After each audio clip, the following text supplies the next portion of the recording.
That's how Anna begins her story when people ask her why she quit her job as a nurse and started her own business. But back then, she had no idea what was coming. She was just trying to survive another hard day, completely unaware that fate was about to walk through the front doors of the Ashmore Hotel wearing an old coat and a tired smile. Anna Ramirez had never worked in hospitality. She was a nurse. Or, more accurately, she used to be a nurse before she had to quit her job to care for her mother, who had suffered a stroke 6 months earlier. With medical bills piling up and only her part-time cafe shifts to pay them off, Anna was exhausted in every sense of the word. She hadn't slept properly in weeks. Her mother's medication costs were rising, the rent was overdue, and her younger brother, Carlos, still had 2 more semesters of college left, something Anna refused to let him give up on. So when her best friend, Elise, who worked as a hotel receptionist, called her in a panic asking for a favor, Anna said yes before even asking what it was. Just for today, Elise had begged. "I came down with a fever, and they'll fire me if I miss another shift. All you have to do is smile, check people in, and answer the phone. Please." Anna hesitated. "I don't even know how to work the system. I'll walk you through it. Please, Anna. You'd actually be saving my job." So she agreed. Just one day. She borrowed Elise's blazer, tied her hair up neatly, and arrived at the Ashmore Hotel by 6:45 a.m., heart pounding as she stood behind the marble counter with a name tag that didn't belong to her. Elise had walked her through the basics via a video call, but Anna still felt like she was pretending to be someone she wasn't. The hotel itself was quiet for the most part, mostly business travelers and couples passing through the city. Anna tried her best to stay composed, even though she nearly had a breakdown when a guest asked for a room change and she couldn't find the button on the system. She was about to step out for a 5-minute break around noon when the lobby doors opened and an older man walked in, dragging a small suitcase behind him. He looked tired, his coat was frayed at the sleeves, and his shoes were muddy. Most people wouldn't have looked at him twice. Anna did. He gave her a soft smile. "Reservation for Collins. Matthew Collins." She typed it into the system and found it. "Yes, Mr. Collins. You're staying for 3 nights?" He nodded, eyes scanning the polished lobby like it held memories. "I used to stay here a long time ago," he said, almost to himself. "Before it got so fancy." Anna smiled politely, even though her stomach rumbled with hunger. "Well, welcome back." As she handed him his keycard, she noticed how his fingers trembled. Without thinking, she asked, "Would you like me to help you with your bag?" He looked surprised, then smiled. "I'd appreciate that." She walked him to the elevator, chatting casually. He asked her name. "It's Elise," she said automatically, then winced. "Actually, sorry. I'm not Elise. I'm just filling in for her today. I'm Anna."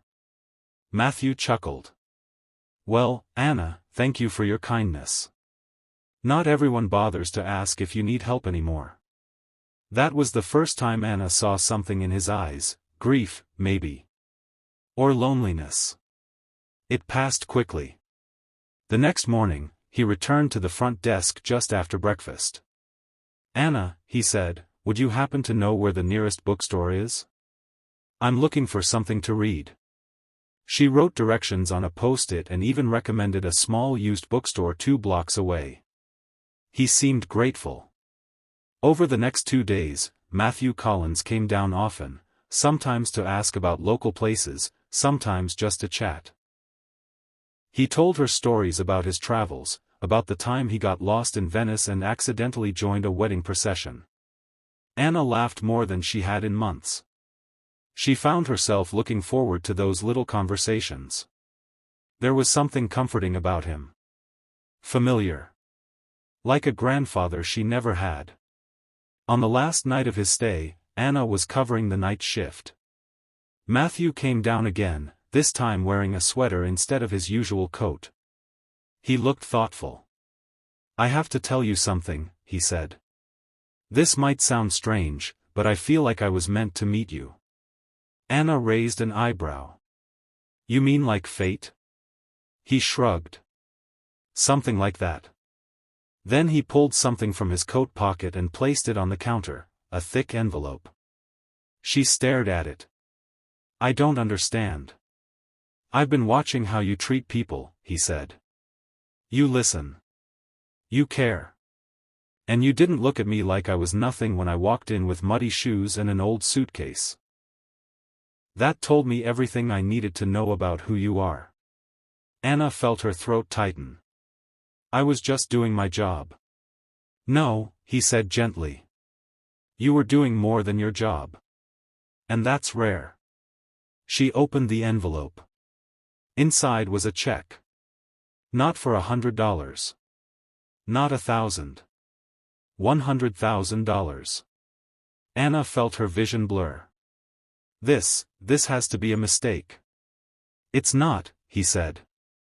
I made my fortune in real estate years ago. I sold my company when I turned 70 and decided to live simply. I come here every year around the same time. Usually no one even talks to me. But you? You saw me. She didn't know what to say. I can't accept this. You can. And you should. For your mother's treatment. For your brother's tuition. For whatever dream you've buried because life got in the way. Anna broke down crying behind the desk. In the months that followed, everything changed. Her mother was finally able to get the physical therapy she needed. Carlos graduated with honors. And Anna? She opened a small wellness center, a place for caregivers like her to rest, recharge, and find support. She named it the Collins Center. She never saw Matthew again. But once a year, without fail, a card would arrive in the mail. No return address. Just a few words written in clean, careful handwriting. Thank you for seeing me. Keep shining. And that's how a single day, a borrowed name tag, and a worn-out old man changed everything. Because sometimes, the people we least expect turn out to be the ones who remind us that kindness is never wasted, and that one small act of compassion can ripple into a lifetime of change.